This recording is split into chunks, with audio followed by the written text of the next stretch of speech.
12वीं पुतली पद्मावती ने जो कथा सुनाई वह इस प्रकार है। एक दिन रात के समय राजा विक्रमादित्य महल की छत पर बैठे थे।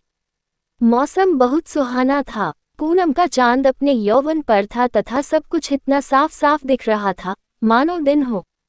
प्रकृति की सुंदरता में राजा एकदम खोए हुए थे। सहसा वे चौंक गए। किसी स्त्री की चीख थी। चीख की दिशा का अनुमान लगाया। लगातार कोई औरत चीख रही थी और सहायता के लिए पुकार रही थी। उस स्त्री को विपत्ति से छुटकारा दिलाने के लिए विक्रम ने ढाल तलवार संभाली और अस्तबल से घोड़ा निकाला। घोड़े पर सवार हो फौरन उस दिशा में चल पड़े। कुछ ही समय बाद वे उस स्थान पर पहुंचे। उन्होंने देखा कि एक स्त्री बचाओ बचाओ कहती हुई बेतहाशा भागी जा रही है और एक विकराल दानव उसे पकड़ने के लिए उसका पीछा कर रहा है। विक्रम ने एक क्षण भी नहीं गंवाया और घोड़े से कूद पड़े। युवती उनके चरणों पर गिरती हुई बचाने की विनती करने लगी। उसकी बाहें पकड़कर विक्रम ने उसे उठाया और उसे बहन संबोधित करके ढांढस बंधाने की कोशिश की। उन्होंने कहा कि वह राजा विक्रमादित्य की शरणागत है और उनके रहते उस पर कोई आंच नहीं आ सकती। जब वे उसे दिलासा दे रहे थे तो राक्षस ने अट्टहास लगाया। उसने विक्रम को कहा कि उन जैसा एक साधारण मानव उसका कुछ नहीं बिगाड़ सकता तथा उन्हें वह कुछ ही क्षणों में पशु की भांति चीर-फाड़ कर रख देगा। ऐसा बोलते हुए वह विक्रम की ओर लपका। विक्रम ने उसे चेतावनी देते हुए ललकारा। राक्षस ने उनकी चेतावनी का उपहास किया। उसे लग रहा था कि विक्रम को वह पभर में मसल देगा। वह उनकी ओर बढ़ता रहा। विक्रम भी पूरे सावधान थे। वह जो ही विक्रम को पकड़ने के लिए बढ़ा विक्रम ने अपने को बचाकर उस पर तलवार से वार किया। राक्षस भी अत्यंत फुर्तीला था। उसने पैतरा बदलकर खुद को बचा लिया और भिड़ गया। दोनों में घमासान युद्ध होने लगा। विक्रम ने इतनी फुर्ती और चतुराई से युद्ध किया कि राक्षस थकान से चूर हो गया तथा शिथिल पड़ गया। विक्रम ने अवसर का पूरा लाभ उठाया तथा अपनी तलवार से राक्षस का सिर धड़ से अलग कर दिया।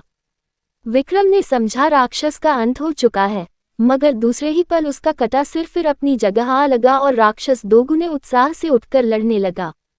इसके अलावा एक और समस्या हो गई। जहां उसका रथ गिरा था वहां एक और राक्षस पैदा हो गया। राजा विक्रमादित्य क्षण भर को तो चकित हुए, किंतु विचलित हुए बिना एक साथ दोनों राक्षसों का सामना करने लगे। रक्त से जन्मे राक्षस ने मौका देखकर उन पर घूंसे का प्रहार किया तो उन्होंने पैतरा बदलकर पहले वार में उसकी भुजाएं तथा दूसरे वार में उसकी टांगें काट डाली।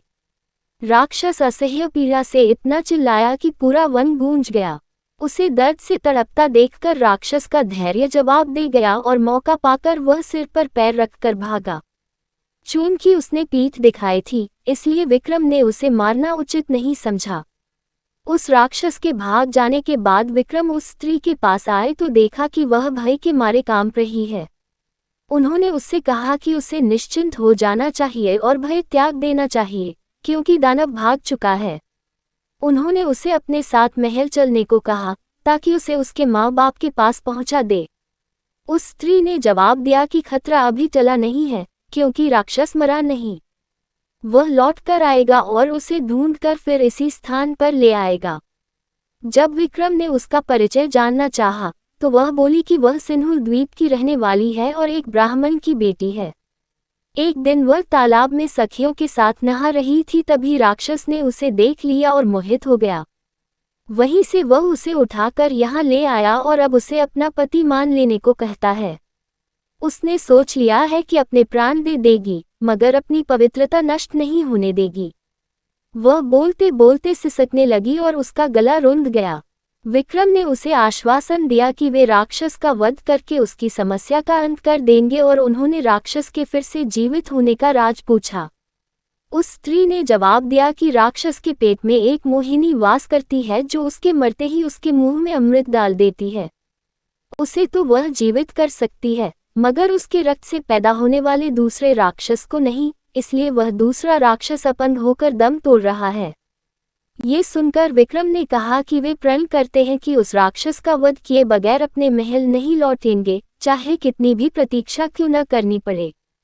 उन्होंने जब उससे मोहिनी के बारे में पूछा तो स्त्री ने अनभिज्ञता जताई। विक्रम एक पेड़ की छाया में विश्राम करने लगे। तभी एक सिंह झाड़ियों में से निकलकर विक्रम पर झपटा। चूंकि विक्रम पूरी तरह चौकन्ने नहीं थे, इसलिए सिंह उनकी बांह पर घाव लगाता हुआ चला गया। अब विक्रम भी पूरी तरह हमले के लिए तैयार हो गए। दूसरी बार जब सिंह उनकी ओर झपटा तो उन्होंने उसके पैरों को पकड़कर उसे पूरी जोर से हवा में उछाल दिया। सिंह बहुत दूर जाकर गिरा और क्रुद्ध होकर उसने गर्जना की। दूसरे ही पल सिंह ने भागने वाले राक्षस का रूप धर लिया। अब विक्रम की समझ में आ गया कि उसने छल से उन्हें हराना चाहा था। वे लपक कर राक्षस से भिड़ गए। दोनों में फिर भीषण युद्ध शुरू हो गया। जब राक्षस की सांस लड़ते लड़ते फूलने लगी तो विक्रम ने तलवार उसके पेट में घुसा दी। राक्षस धरती पर गिरकर दर्द से चीखने लगा। विक्रम ने उसके बाद तलवार से उसका पेट चीर दिया। पेट चीरते ही मोहिनी कूदकर बाहर आए और अमृत लाने दौड़ी। विक्रम ने बेतालों का स्मरण किया और उन्हें मोहिनी को पकड़ने का आदेश दिया। अमृत न मिल पाने के कारण राक्षस तड़प कर मर गया। मोहिनी ने अपने बारे में बताया कि वह शिव की गणिका थी जिसे किसी गलती की सजा के रूप में राक्षस की सेविका बनना पड़ा।